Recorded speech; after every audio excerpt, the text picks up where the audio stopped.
This course of lectures is designed as an essay in speculative philosophy. Its first task must be to define speculative philosophy and to defend it as a method productive of important knowledge.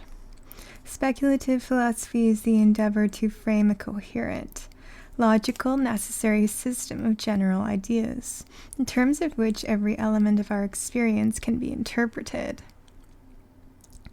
By this notion of interpretation, I mean that everything of which we are conscious, as enjoyed, perceived, willed, or thought, shall have the character of a particular instance of the general scheme.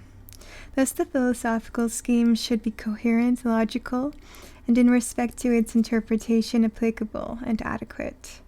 Here applicable means that some items of experience are thus interpretable, and adequate means that there are no items incapable of such interpretation. Coherence, as here employed, means that the fundamental ideas, in terms of which the scheme is developed, presuppose each other, so that in isolation they are meaningless. This requirement does not mean that they are definable in terms of each other. It means that what is indefinable in one such notion cannot be abstracted from its relevance to other notions. It is the ideal of speculative philosophy that its fundamental notions shall not seem capable of abstraction from each other. In other words, it is presupposed that no entity can be conceived in complete abstraction from the system of the universe, and that it is the business of speculative philosophy to exhibit this truth. This character is its coherence. The term logical has its ordinary meaning, including logical consistency, or lack of contradiction, the definition of constructs in logical terms, the exemplification of general logical notions in specific instances, and the principles of inference. It will be observed that logical notions must themselves find their places in the scheme of philosophic notions. It will also be noticed that this ideal of speculative philosophy has its rational side and its empirical side. The rational side is expressed by the terms coherent and logical. The empirical side is expressed by the terms applicable and adequate. But the two sides are bound together by clearing away an ambiguity which remains in the previous explanation of the term adequate.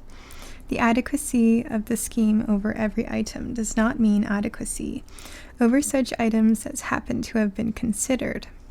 It means that the texture of observed experience, as illustrating the philosophic scheme, is such that all related experience must exhibit the same texture. Thus the philosophic scheme should be necessary in the sense of bearing in itself its own warrant of universality throughout all experience, provided that we confine ourselves to that which communicates with immediate matter of fact. But what does not so communicate is unknowable, and the unknowable is unknown, and so this universality, defined by communication, can suffice. This doctrine of necessity and universality means that there is an essence to the universe which forbids relationships beyond itself, as a violation of its rationality. Speculative philosophy seeks that essence. Philosophers can never hope finally to formulate these metaphysical first principles. Weakness of insight and deficiencies of language stand in the way inexorably. Words and phrases must be stretched towards a generality foreign to their ordinary usage, and however such elements of language be stabilized as technicalities, they remain metaphors, mutely appealing for an imaginative leap. There is no first principle, which is in itself unknowable, not to be captured by a flash of insight. But putting aside the difficulties of language, deficiency in imaginative penetration forbids progress in any form other than that of an asymptotic approach to a scheme of principles only definable in terms of the ideal which they should satisfy. The difficulty has its seat in the empirical side of philosophy. Our datum is the actual world, including ourselves, and this actual world spreads itself for observation in the guise of the topic of our immediate experience. The elucidation of immediate experience is the sole justification for any thought, and the starting point for thought is the analytic observation of components of this experience. But we are not conscious of any clear-cut, complete analysis of immediate experience in terms of the various details which comprise its definiteness. We habitually observe by the method of difference.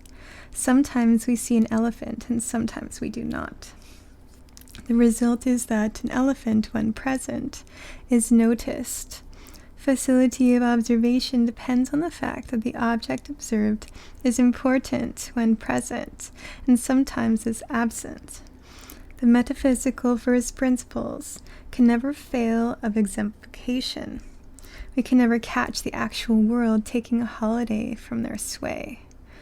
Thus, for the discovery of metaphysics, the method of pinning down thought to the strict systematization of detailed discrimination already affected by antecedent observation breaks down. This collapse of the method of rigid empiricism is not confined to metaphysics. It occurs whenever we seek the larger generalities. In natural science, this rigid method is the Baconian method of induction, a method which, if consistently pursued, would have left science where it found it. What Bacon omitted was the play of a free imagination, controlled by the requirements of coherence and logic. The true method of discovery is like the flight of an aeroplane. It starts from the ground of particular observation. It makes a flight in the thin air of imaginative generalization, and it again lands for renewed observation rendered acute by rational interpretation.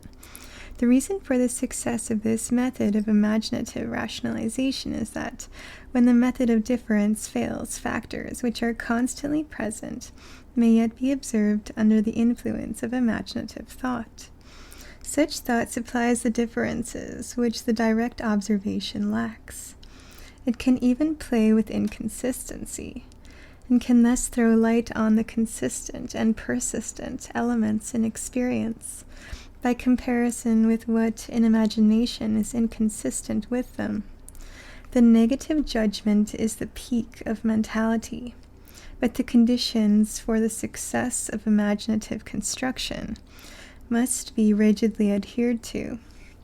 In the first place, this construction must have its origin in the generalization of particular factors, discerned in particular topics of human interest. For example, in physics, or in physiology, or in psychology, or in aesthetics, or in ethical beliefs, or in sociology, or in languages, conceived as storehouses of human experience. In this way, the prime requisite that anyhow there shall be some important application is secured.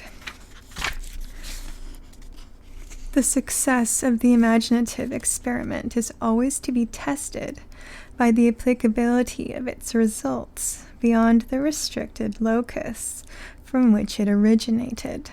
In default of such extended application, a generalization started from physics, for example, remains merely an alternative expression of notions applicable to physics.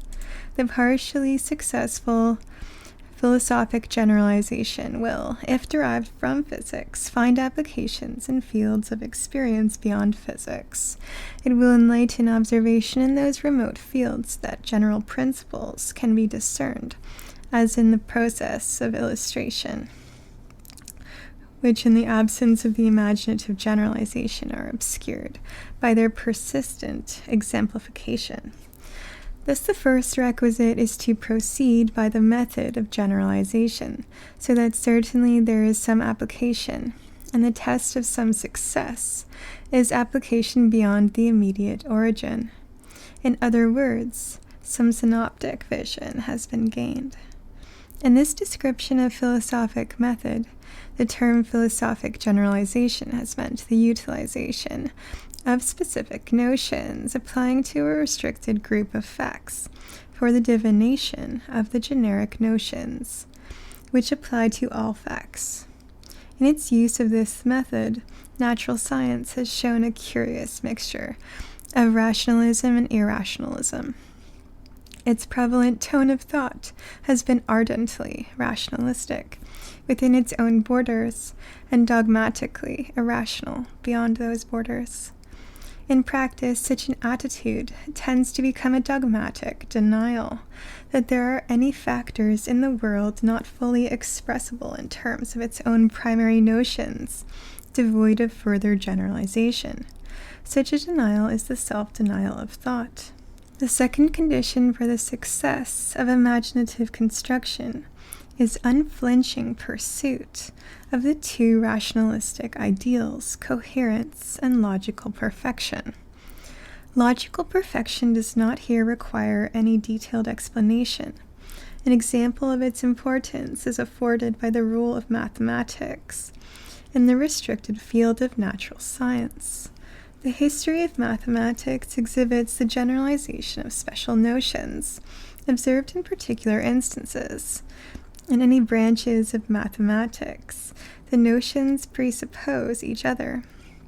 It is a remarkable characteristic of the history of thought that branches of mathematics, developed under the pure imaginative impulse thus controlled, finally receive their important application. Time may be wanted. Conic sections had to wait for 1800 years. In more recent years, the theory of probability, the theory of tensors, the theory of matrices are cases in point. The requirement of coherence is the great preservative of rationalistic sanity. But the validity of its criticism is not always admitted. If we consider philosophical controversies, we shall find that disputants tend to require coherence from their adversaries, and to grant dispensations to themselves. It has been remarked that a system of philosophy is never refuted. It is only abandoned. The reason is that logical contradictions, except as temporary slips of the mind, plentiful, though temporary, are the most gratuitous of errors, and usually they are trivial. Thus, after criticism, systems do not exhibit mere illogicalities. They suffer from inadequacy and incoherence, failure to include some obvious elements of experience, and the scope of the system is met by boldly denying the facts. And while a philosophical system retains any charm of novelty, it enjoys a plenary indulgence for its failures in coherence. But after a system has acquired orthodoxy and is taught with authority, it receives a sharper criticism. Its denials and its incoherences are found intolerable, and a reaction sets in. Incoherence is the arbitrary disconnection of first principles. In modern philosophy, Descartes' two kinds of substance, corporeal and mental, illustrate incoherence. There is, in Descartes' philosophy, no reason why there should not be a one-substance world, only corporeal, or a one-substance world, only mental. According to Descartes, a substantial individual requires nothing but itself in order to exist. Thus, this system makes a virtue of its incoherence. But on the other hand, the facts seem connected, while Descartes' system does not. For example, in the treatment of the body-mind problem, the Cartesian system obviously says something that is true, but its notions are too abstract to penetrate into the nature of things. The attraction of Spinoza's philosophy lies in its modification of Descartes' position into greater coherence. He starts with one substance, causa sui, and considers its essential attributes in its individualized modes, i.e., affections substantiae. The gap in the system is the arbitrary introduction of the modes. and yet a multiplicity of modes is a fixed requisite, if the scheme is to retain any direct relevance to the many occasions in the experienced world. The philosophy of organism is closely allied to Spinoza's scheme of thought, but it differs by the abandonment of the subject-predicate forms of thought.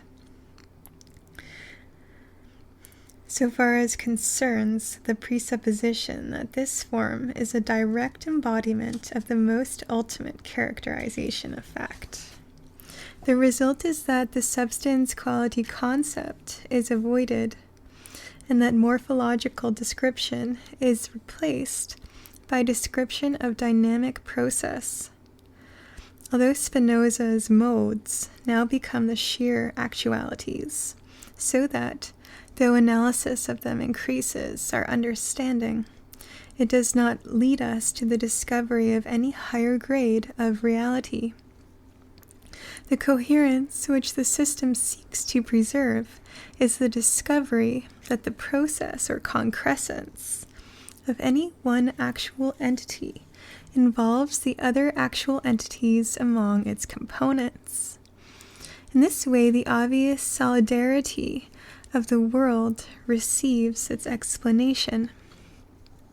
In all philosophic theory, there is an ultimate which is actual, in virtue of its accidents. It is only then capable of characterization through its accidental embodiments, and apart from these accidents, is devoid of actuality.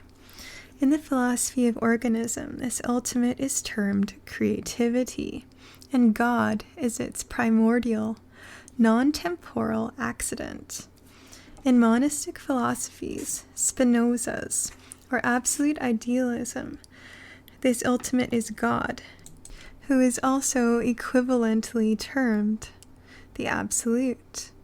In such monistic schemes, the ultimate is illegitimately allowed a final, immanent reality, beyond that ascribed to any of its accidents.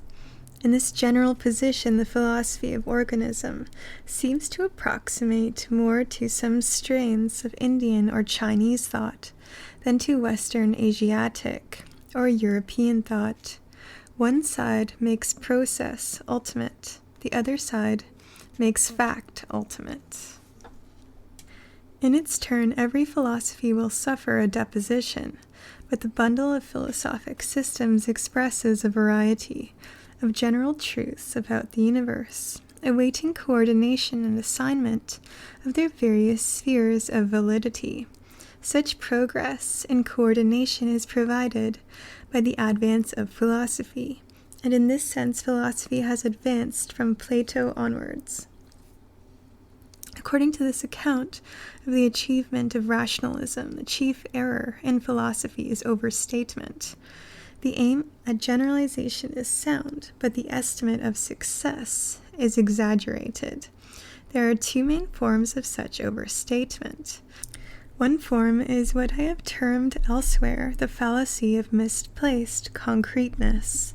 This fallacy consists in neglecting the degree of abstraction involved when an actual entity is considered merely so far as it exemplifies certain categories of thought.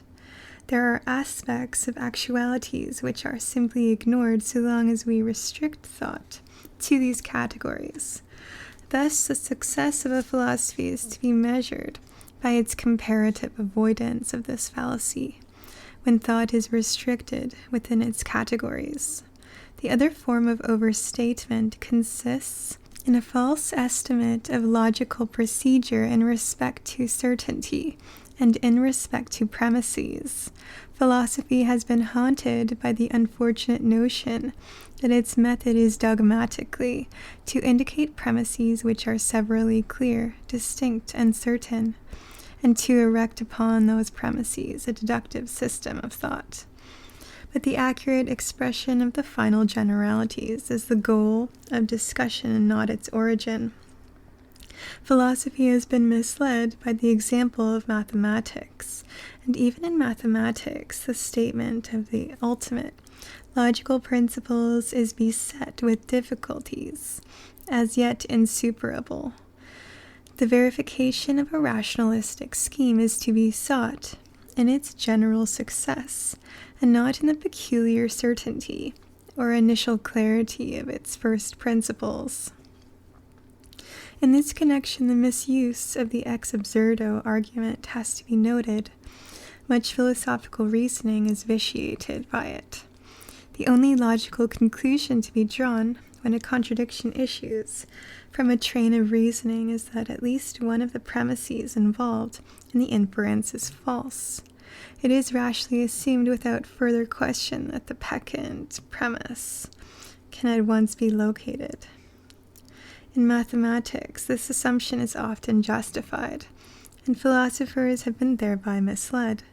But in the absence of a well-defined categorical scheme of entities, issuing in a satisfactory metaphysical system, every premise in a philosophical argument is under suspicion.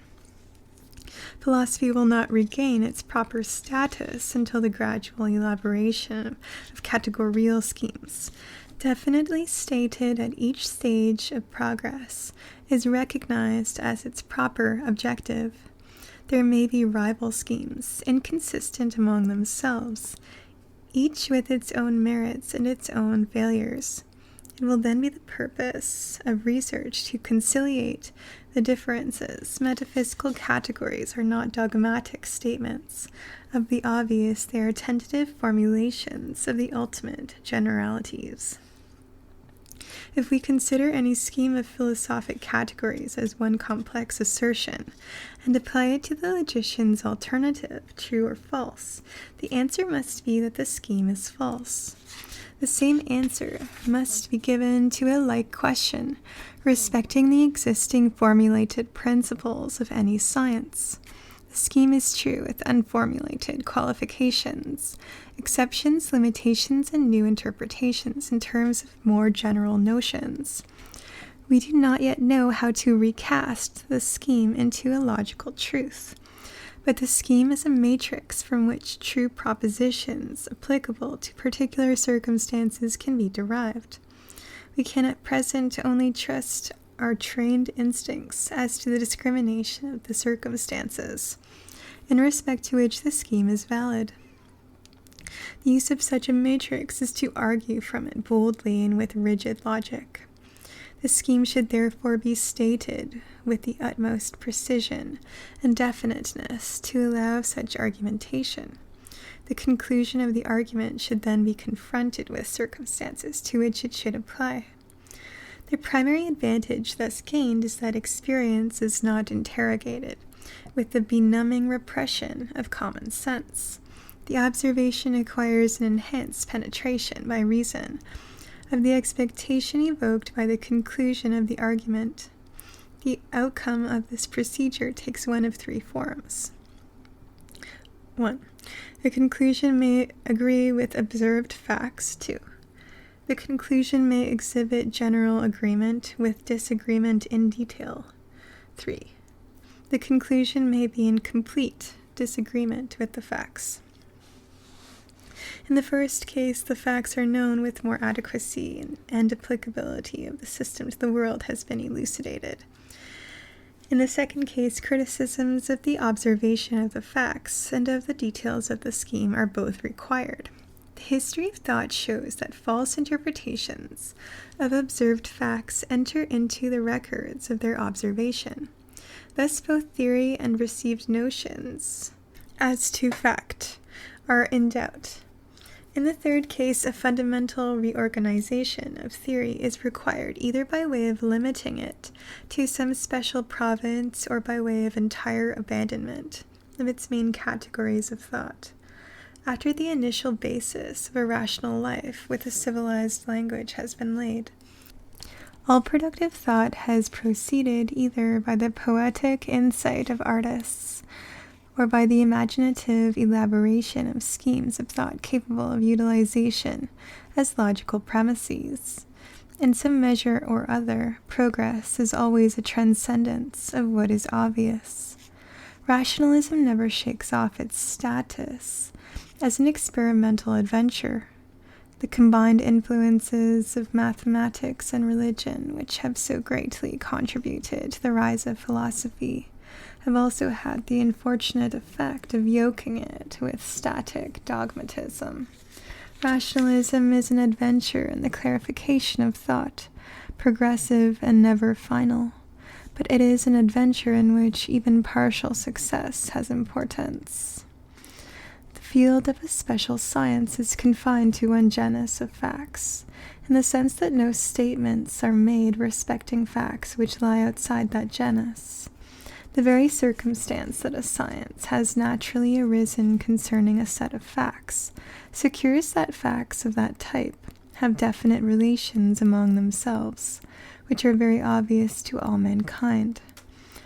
The common obviousness of things arises when their explicit apprehension carries immediate importance for purposes of survival or of enjoyment, that is to say, for purposes of being or of well-being.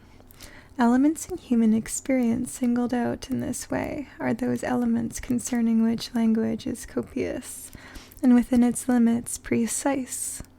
The special sciences, therefore, deal with topics which lie open to easy inspection, and are readily expressed by words. The study of philosophy is a voyage toward the larger generalities. For this reason, in the infancy of science, when the main stress lay in the discovery of the most general ideas usefully applicable to the subject matter in question, philosophy was not sharply distinguished from science. To this day, a new science with any substantial novelty in its notions is considered to be in some way peculiarly philosophical. In their later stages, apart from occasional disturbances, most sciences accept without question the general notions in terms of which they develop. The main stress is laid on the adjustment and the direct verification of more special statements. In such periods, scientists repudiate philosophy. Newton, justly satisfied with his physical principles, disclaimed metaphysics. The fate of Newtonian physics warns us that there is a development in scientific first principles, and that their original forms can only be saved by interpretations of meaning and limitations of their field of application. Interpretations and limitations unsuspected during the first period of successful employment. One chapter in the history of culture is concerned with the growth of generalities. In such a chapter, it is seen that the older generalities, like the older hills, are worn down and diminished in height, surpassed by younger rivals. Thus, one aim of philosophy is to challenge the half-truths constituting the scientific first principles. The systematization of knowledge cannot be conducted in watertight compartments. All general truths condition each other, and the limits of their application cannot be adequately defined apart from the correlation by yet wider generalities. The criticism of principles must chiefly take the form of determining the proper meanings to be assigned to the fundamental notions of the various sciences, when these notions are considered in respect to their status relatively to each other. The determination of this status requires a generality transcending any special subject matter. If we may trust the Pythagorean tradition, the rise of European philosophy was largely promoted by the development of mathematics into a science of abstract generality. But in its subsequent development, the method of philosophy has also been vitiated by the example of mathematics. The primary method of mathematics is deduction. The primary method of philosophy is descriptive generalization. Under the influence of mathematics, deduction has been foisted upon philosophy as its standard method, instead of taking its true place as an essential auxiliary mode of verification, whereby to test the scope of generalities. This misapprehension of philosophic method has veiled the very considerable success of philosophy in providing generic notions, which add lucidity to our apprehension of the facts of experience. The depositions of Plato, Aristotle, Thomas Aquinas, Descartes, Spinoza, Leibniz, Locke, Berkeley, Hume, Kant, Hegel merely mean that ideas which these men introduced into the philosophic tradition must be construed with limitations, adaptations, and inversions, either unknown to them or even explicitly repudiated by them. A new idea introduces a new alternative, and we are not less indebted to a thinker when we adopt the alternative which he discarded. Philosophy never reverts to its old position after the shock of a great philosopher. Every science must devise its own instruments. The tool required for philosophy is language. Thus, philosophy redesigns language in the same way that in a physical science pre-existing appliances are redesigned. It is exactly at this point that the appeal to facts is a difficult operation. This appeal is not solely to the expression of the facts in current verbal statements. The adequacy of such sentences is the main question at issue. It is true that the general agreement of mankind as to experienced facts is best expressed in language, but the language of literature breaks down precisely at the task of expressing in explicit form the larger generalities, the very generalities which metaphysics seeks to express. The point is that every proposition refers to a universe exhibiting some general systematic, metaphysical character. Apart from this background, the separate entities which go to form the proposition, and the proposition as a whole, are without determinate character. Nothing has been defined, because every definite entity requires a systematic universe to supply its requisite status. Thus, every proposition proposing a fact must, in its complete analysis, propose the general character of the universe required for that fact. There are no self-sustained facts floating in non-entity. This doctrine of the impossibility of tearing a proposition from its systematic context in the actual world is a direct consequence of the 4th and the 20th of the fundamental categorical explanations which we shall be engaged in expanding and illustrating. A proposition can embody partial truth because it only demands a certain type of systematic environment which is presupposed in its meaning. It does not refer to the universe in all its detail. One practical aim of metaphysics is the accurate analysis of propositions.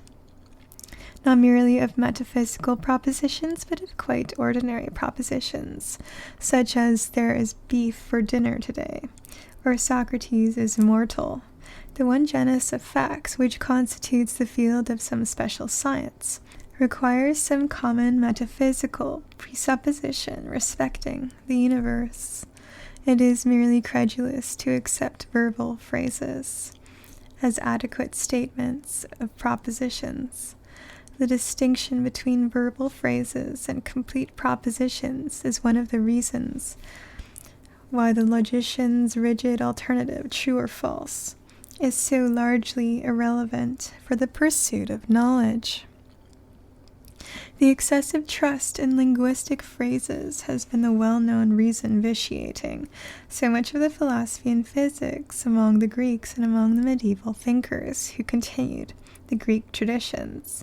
For example, John Stuart Mill writes, the Greeks, had great difficulty in distinguishing between things which their language confounded, or in putting mentally together things which it distinguished, and could hardly combine the objects in nature into any classes but those which were made for them by the popular phrases of their own country, or at least could not help fancying those classes to be natural, and all others arbitrary and artificial. Accordingly, scientific investigation among the Greek schools of speculation and their followers in the Middle Ages was little more than a mere sifting and analyzing of the notions attached to common language. They thought that by determining the meaning of words they could become acquainted with facts. Mill then proceeds to quote from Whewell, a paragraph illustrating the same weakness of Greek thought. But neither Mill nor Whewell tracks this difficulty about language down to its sources.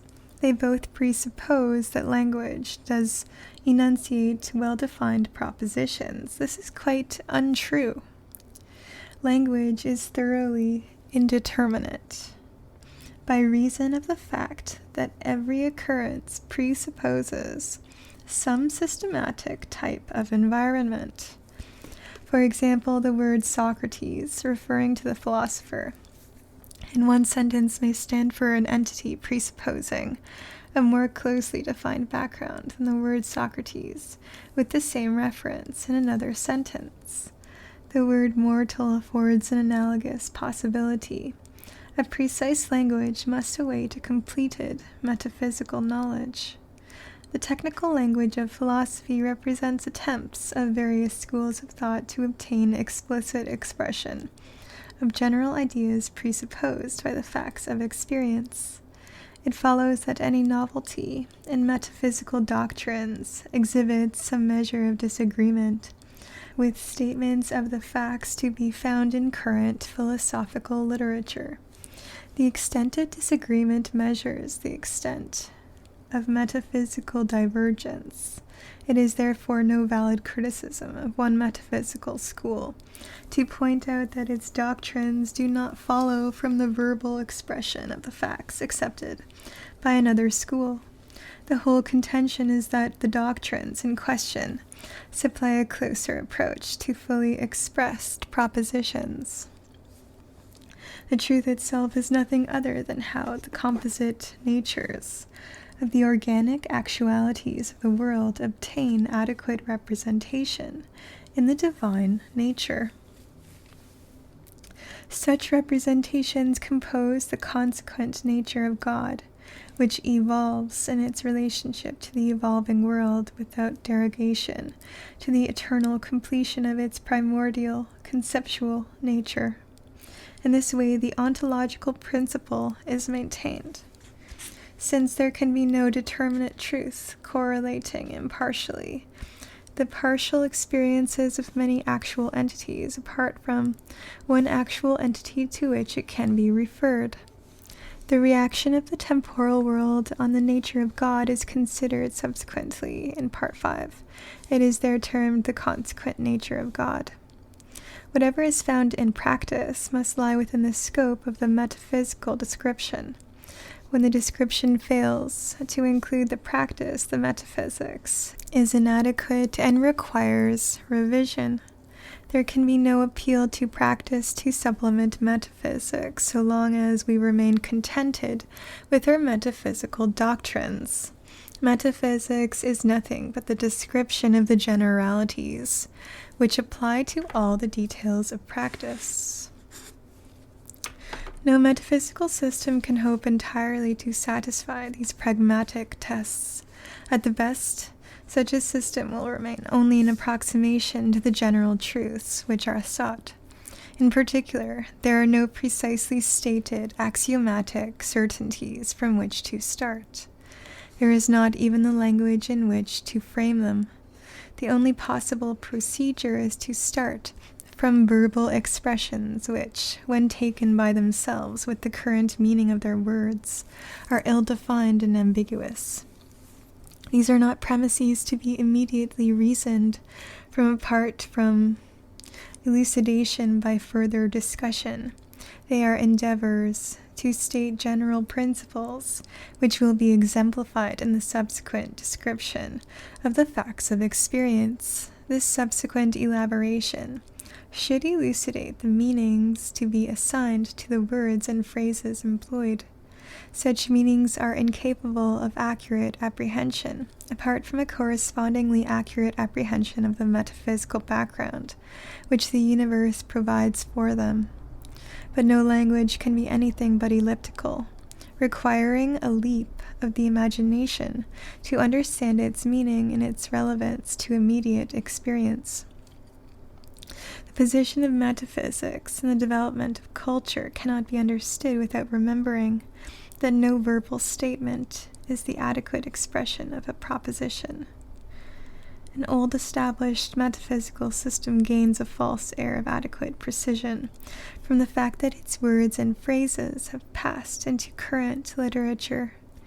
Those propositions expressed in its language are more easily correlated to our flitting intuitions into metaphysical truth. When we trust these verbal statements and argue as though they adequately analyzed meaning, we are led into difficulties which take the shape of negations of what in practice is presupposed. But when they are proposed as first principles, they assume an unmerited air of sober obviousness. Their defect is that the true propositions which they do express lose their fundamental character when subjected to adequate expression. For example, consider the type of propositions such as the grass is green and the whale is big. This subject-predicate form of statement seems so simple, leading straight to a metaphysical first principle, and yet in these examples it conceals such complex, diverse meanings. It has been an objection to speculative philosophy that it is over-ambitious. Rationalism, it is admitted, is the method by which advance is made within the limits of particular sciences. It is, however, held that this limited success must not encourage attempts to frame ambitious schemes expressive of the general nature of things. One alleged justification of this criticism is ill success. European thought is represented as littered with metaphysical systems, abandoned and unreconciled. Such an assertion tacitly fastens upon philosophy the old dogmatic test. The same criterion would fasten ill success upon science. We no more retain the physics of the 17th century than we do the Cartesian philosophy of that century. Yet within limits both systems express important truths. Also, we are beginning to understand the wider categories which define their limits of correct application. Of course, in that century dogma way, so that the validity both of the physical notions and of the Cartesian notions was misconceived. Mankind never quite knows what it is after. When we survey the history of thought and likewise the history of practice, we find that one idea after another is tried out, its limitations defined, and its core of truth elicited. In application to the instinct for the intellectual adventures demanded by particular epochs, there is much truth in Augustine's rhetorical phrase, securus judicat orbis terrarum. At the very least, men do what they can in the way of systematization, and in the event achieve something. The proper test is not that of finality but of progress. But the main objection dating from the 16th century and receiving final expression from Francis Bacon is the uselessness of philosophic speculation. The position taken by this objection is that we ought to describe detailed matter of fact and elicit the laws with a generality strictly limited to the systematization of these described details. General interpretation, it is held, has no bearing upon this procedure, and thus any system of general interpretation, be it true or false, remains intrinsically barren. Unfortunately for this objection, there are no brute self-contained matters of fact, capable of being understood apart from interpretation as an element in a system. Whenever we attempt to express the matter of immediate experience, we find that its understanding leads us beyond itself, to its contemporaries, to its past, to its future, and to the universals, in terms of which its definiteness is exhibited. but such universals, by their very character of universality, embody the potentiality of other facts with variant types of definiteness. Thus, the understanding of the immediate brute fact requires its metaphysical interpretation as an item in a world with some systematic relation to it. When thought comes upon the scene, it finds the interpretations as matters of practice. Philosophy does not initiate interpretations. Its search for a rationalistic scheme is the search for more adequate criticism, and for more adequate justification of the interpretations which we perforce employ. Our habitual experience is a complex of failure and success in the enterprise of interpretation. If we desire a record of uninterpreted experience, we must ask a stone to record its autobiography. Every scientific memoir, in its record of the facts, is shot through and through with interpretation. The methodology of rational interpretation is the product of the fitful vagueness of consciousness, elements which shine with immediate distinctness in some circumstances, retire into penumbral shadow in other circumstances, into black darkness on other occasions. And yet all occasions proclaim themselves as actualities within the flux of a solid world demanding a unity of interpretation. Philosophy is the self-correction of consciousness, of its own initial excess of subjectivity. Each actual occasion contributes to the circumstances of its origin, additional formative elements deepening its own peculiar individuality. Consciousness is only the last and greatest of such elements by which the selective character of the individual obscures the external totality from which it originates, and which it embodies. An actual individual of such higher grade has struck with the totality of things by reason of its sheer actuality, but it has attained its individual depth by being a selective emphasis, limited to its own purposes. The task of philosophy is to recover the totality obscured by the selection.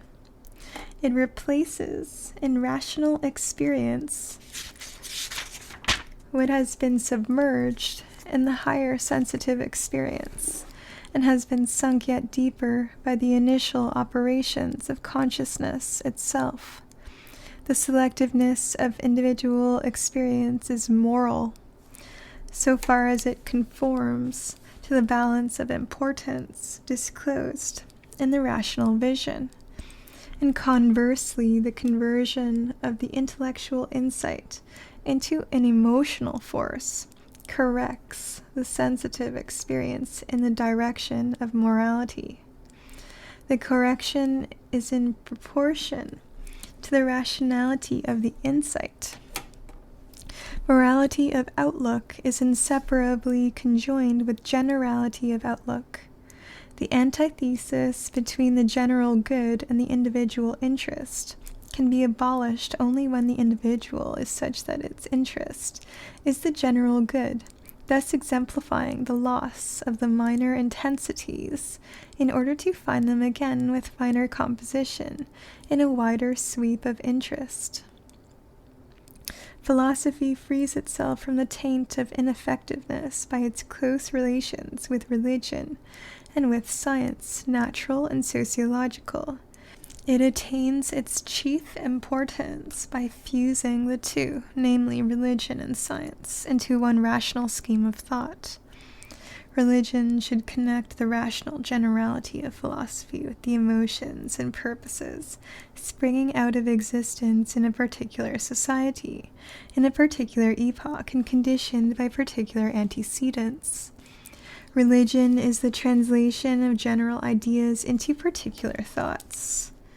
particular emotions and particular purposes. It is directed to the end of stretching individual interest beyond its self-defeating particularity. Philosophy finds religion and modifies it. And conversely, religion is among the data of experience which philosophy must weave into its own scheme. Religion is an ultimate craving to infuse into the insistent particularity of emotion that non-temporal generality which primarily belongs to conceptual thought alone. In the higher organisms, the differences of tempo between the mere emotions and the conceptual experiences produce a life tedium. Unless this supreme fusion has been effected, the two sides of the organism require a reconciliation, in which emotional experiences illustrate a conceptual justification, and conceptual experiences find an emotional illustration.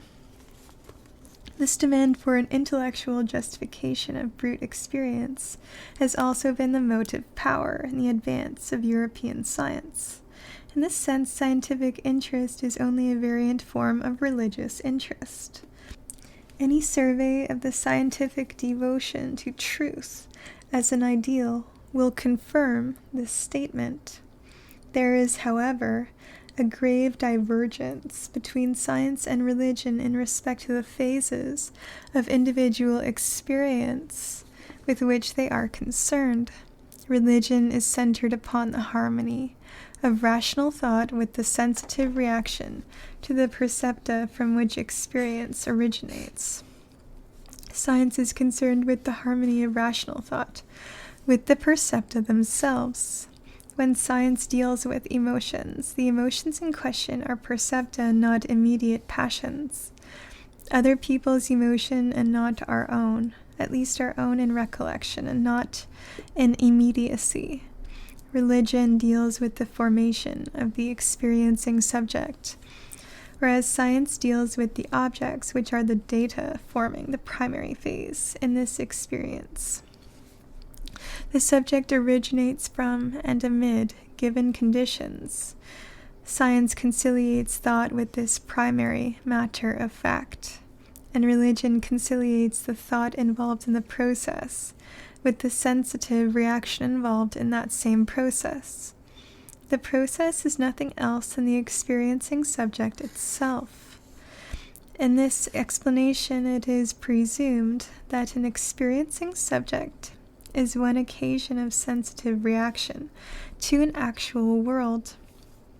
Science finds religious experiences among its percepta, and religion finds scientific concepts among the conceptual experiences to be fused with particular sensitive reactions. The conclusion of this discussion is, first, the assertion of the old doctrine that breadth of thought, reacting with intensity of sensitive experience, stands out as an ultimate claim of existence. Secondly, the assertion that empirically, the development of self-justifying thoughts has been achieved by the complex process of generalizing from particular topics, of imaginatively schematizing the generalizations, and finally by renewed comparison of the imagined scheme with the direct experience to which it should apply. There is no justification for checking generalization at any particular stage. Each phase of generalization exhibits its own peculiar simplicities, which stand out just at that stage and at no other stage. There are simplicities connected with the motion of a bar of steel, which are obscured if we refuse to abstract from the individual molecules. And there are certain simplicities concerning the behavior of men, which are obscured if we refuse to abstract from the individual peculiarities of particular specimens. In the same way, there are certain general truths about the actual things in the common world of activity, which will be obscured when attention is confined to some particular detailed mode of considering them. These general truths, involved in the meaning of every particular notion respecting the actions of things, are the subject matter for speculative philosophy. Philosophy destroys its usefulness when it indulges in brilliant feats of explaining away. It is then trespassing with the wrong equipment upon the field of particular sciences. Its ultimate appeal is to the general consciousness of what in practice we experience.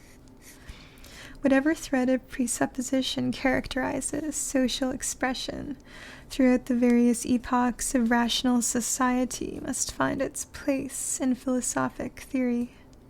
Speculative boldness must be balanced by complete humility before logic and before fact. It is a disease of philosophy when it is neither bold nor humble, but merely a reflection of the temperamental presuppositions of exceptional personalities. Analogously, we do not trust any recasting of scientific theory, depending upon a single performance of an aberrant experiment, unrepeated. The ultimate test is always widespread, recurrent experience. And the more general the rationalistic scheme, the more important is this final appeal. The useful function of philosophy is to promote the most general systematization of civilized thought. There is a constant reaction between specialism and common sense. It is the part of the special sciences to modify common sense. Philosophy is the welding of imagination and common sense into a restraint upon specialists, and also into an enlargement of their imaginations. By providing the generic notions, philosophy should make it easier to conceive the infinite variety of specific instances which rest unrealized in the womb of nature.